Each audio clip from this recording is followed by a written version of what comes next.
Welcome to Keep Traveling Your African Story, the only podcast that shares the real voices and journeys shaping African tourism. I'm your host, Rael Zieve, and through my inbound tour operation, Keep Traveling, I've had the privilege of connecting travelers from all around the world with the magic of Africa. This podcast is my way of opening that world up to you, a place to learn about the people, properties, and opportunities that make travel across this continent so very special. Today, I'm delighted to introduce Sean Wookey, who is the owner at Sky Island Resort and Ponta Membene Lodge in Mozambique, who joins me to share his African story. Sean, welcome to the show.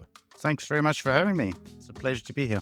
It's a pleasure to have you. Sean, for our international and regional listeners, what is going to be the easiest way to get to either of the properties, that being Sky Island Resort and Ponta Membene Lodge? We're in a region of Mozambique which is very accessible. That's one of the big advantages. So we're about 2 hours drive from the capital city. And of course, you can do an international flight straight into capital. Also, there's a number of border posts. So we're very close to South Africa. We've got a border post close to Maputo that links up with the Kruger area, which is very convenient. And then we've got a border post to our south that connects up with KwaZulu-Natal and the Maputo-land area with St. Lucia, which is also beautiful. It's actually a very nice pass-through as well. If you want to pass through the south and go through, visit our area, carry on through Maputo and up to Kruger. We're about 30 minutes drive from the southern border. So it's very close.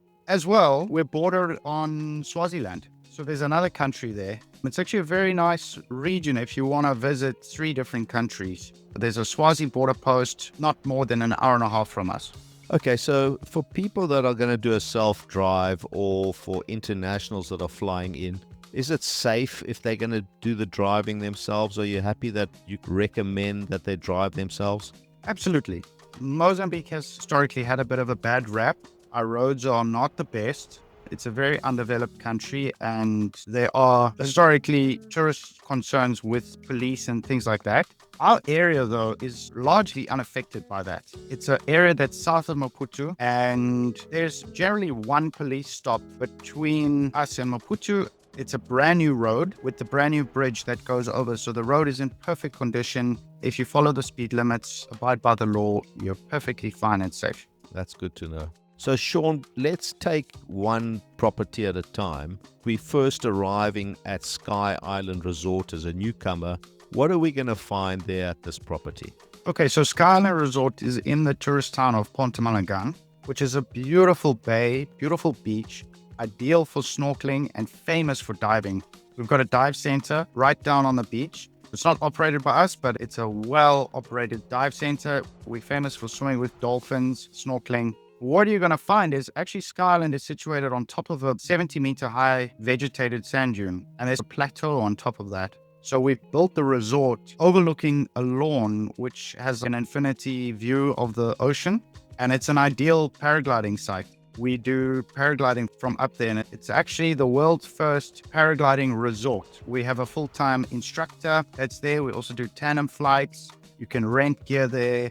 You can do a resort course. It's one of the safest places to learn and to do paragliding in the world. We have a really big palatial restaurant that overlooks the lawn with a beautiful view, and it's really a nice environment. We set the restaurant up to be a big restaurant so that we can host a number of different functions and look after our guests in various capacities. We have chalets adjacent to the restaurant, and each little chalet is designed and built in a sustainable way. So the goal with Sky Island, if I have to give you the background, was to build the world's most sustainable hotel.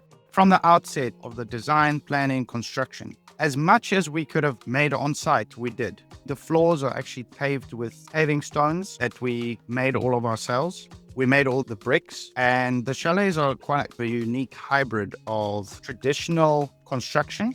The walls are actually made of reeds we collected from the riverbanks, and we plastered them with lime, which we dug on site, kilned on site, made lime plaster, and actually plastered the chalets with that.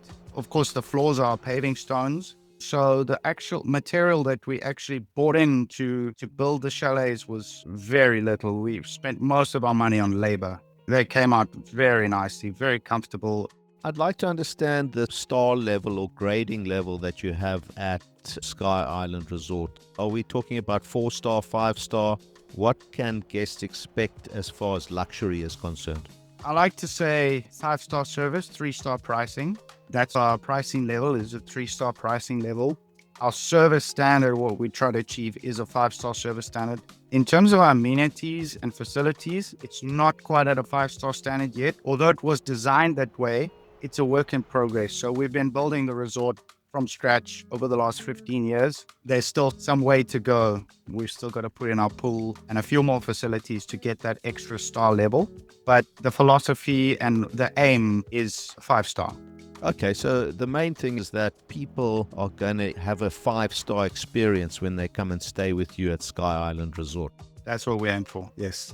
So you mentioned the activities a little bit. Tell me a little bit more about the paragliding at Sky Island Resort. Paragliding generally is a sport that's not so accessible to people.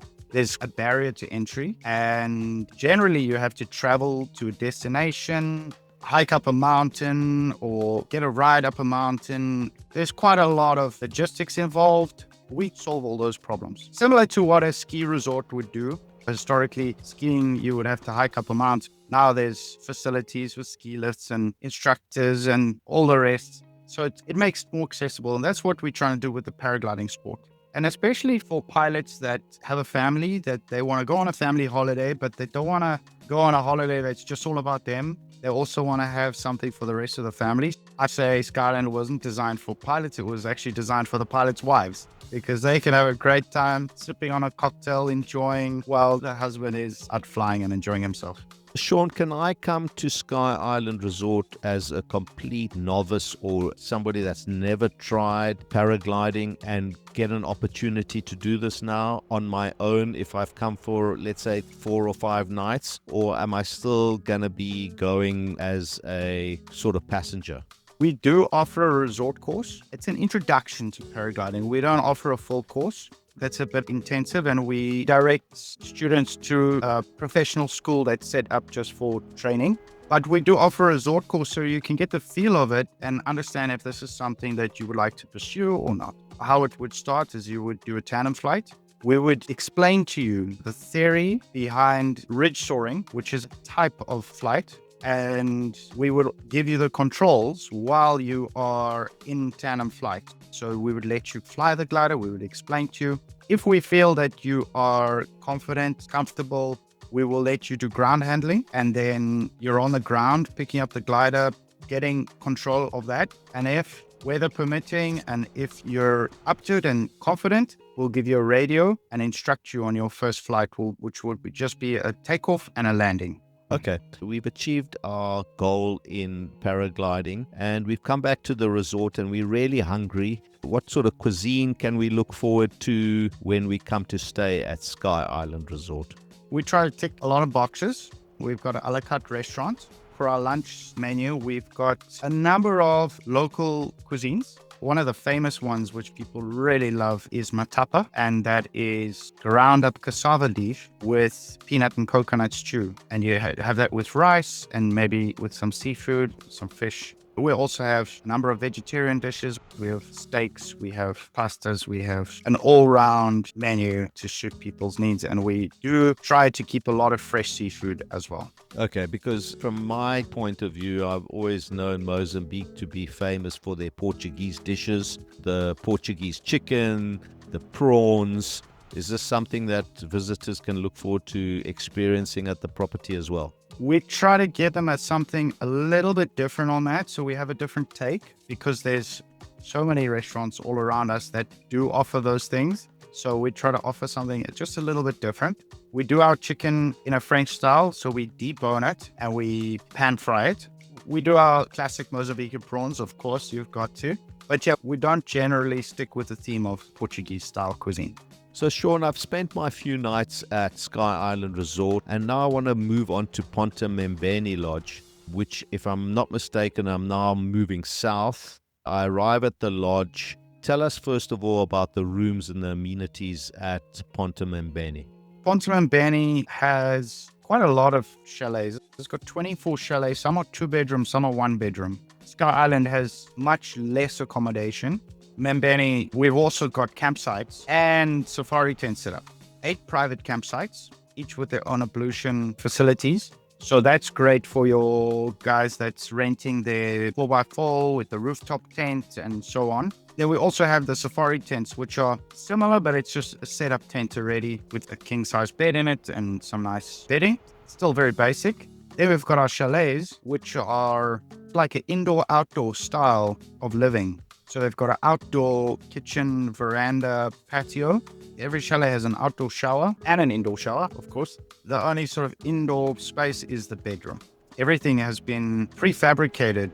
So the whole ethos behind Membene was less construction on site to not disturb the natural environment. So you'll see each chalet is positioned so we don't have to cut any trees. And very proudly, the project managers will say that no big tree was cut during this project, which is quite a feat to build 24 chalets and not cut a single tree. It's amazing. Each of the chalets has kitchen lounge facilities as well, so you can self-cater. We also have a restaurant, and then we have another dining facility for our dinners, which is a kind of an African Boma style area where if you book with dinner included, you're going to get a fantastic experience. Everything grilled on the fire, something special. Okay. And tell me a little bit about the activities that we might be able to experience at Ponta Membene Lodge. Ponta Membene is actually in a national park, and there's wildlife throughout the lodge. The lodge is built in the park. It's actually surrounded by a wetland system and a lake. Safari is the number one activity that you're going to be doing here, but also the ocean, because it's not just a national park on the terrestrial side, it's also a national park on the marine side. And that's actually a much bigger area of the national park. It's famous for its turtle nesting because the protection has been in place for a long time and it's encouraged the turtle numbers to grow and increase. And then, of course, the beach is magnificent. It's excellent for swimming. It's excellent for people who are nervous of the ocean because at low tide, it's very protected by our reef and it's calm waters, no currents, very safe. And then high tide, it's great for the more adventurous. You can do surfing, bodyboarding. We've got a gear here that you can rent and then fishing. The fishing has hooked me already. Excuse the pun. I love my fishing. You mentioned the turtles, the fishing. What other animals can I expect to see? Okay, so the park is really famous for elephants. We got a famous herd of elephants that actually, during the war, there was a civil war in Mozambique, and the elephants actually crossed the border into South Africa because they were being hunted. And as soon as the armistice was signed in 1993, this herd, 400 strong, crossed back from Tembe Elephant Reserve in South Africa and came back on their own accord and resettled in the area. It's been thriving ever since. We got elephants that come through the lodge all the time, so you got to be on the watch out for them. The lodge is built surrounding this wetland and lake system. You'll find hippos and crocs, and you're going to find all kinds of small game, especially the red duiker and bushbuck. They're around the lodge and they've become habituated. Okay, that sounds really interesting and a very different kind of setup to the normal safari. You're introducing that marine element as well. And you spoke about the turtles and you spoke about the dolphins previously. I'm assuming there's a lot of marine life, not just on the fishing side, but there's a lot of marine life that people can explore too, right? Yes, because it's a marine reserve and a national park, it's very inaccessible to local community fishermen. It's pretty much virgin beach. You're going to see stuff that you wouldn't normally see when you go and snorkel and swim. You see just huge fish and many different species. It's really great. That sounds fantastic. You spoke about the local fishermen. Sean, I know that you're very proud of the fact that you obviously employ a number of locals, and you're proud of the fact that the staff that you do have stayed with you for a number of years. We spoke offline about how you intend to keep these same people throughout their working lifetime. So tell me a little bit more about your philosophy around the people that work for you at the two different properties. I'm very proud to say that I am the only expat in my organization, and it's something that I strive for. And I think it's important for sustainability. You want to grow and train and work with the local community. It's good for business, it's good for tourism, it's good for everyone. We have a career ladder that we've implemented, and we just hire low-level employees, sculleries, gardeners, and we train them up and promote internally. So we implemented that system a couple of years ago, and it's working really well. Oh, that sounds fantastic. So there's no chance for me to jump in, because I know where you live, Sean, and I was hoping that I could jump in there and become like the resident, I don't know, the beach boy maybe, and get a job there, but I can see that's not going to happen. Maybe a 6-month consulting period, but we can work something out. Oh, that'll be fantastic. Fantastic. Now, Sean, I know for our listeners that you've been really generous in putting together a couple of prizes for the different properties. So I want you to tell us in your own words what it is you're going to be giving away at the different properties. Okay, so it's 2 nights at Sky Island Resort and Ponta Membene, dinner, bed and breakfast, included airport shuttle return. Listen, thank you. That's generous of you, and we're going to get that prize out on the podcast and the social medias. Thank you so much for coming on the show. I really enjoyed learning more about the properties, but at the same time, very envious of where you live and the work that you do. I know that you're in that conservation level, so kudos to you for all that kind of work that you're doing. And thanks so much for coming on the show. Oh, appreciate it. Thanks so much for having me. What a motivating conversation. Thank you so much, Sean, for sharing your story and for everything you're doing to grow African tourism.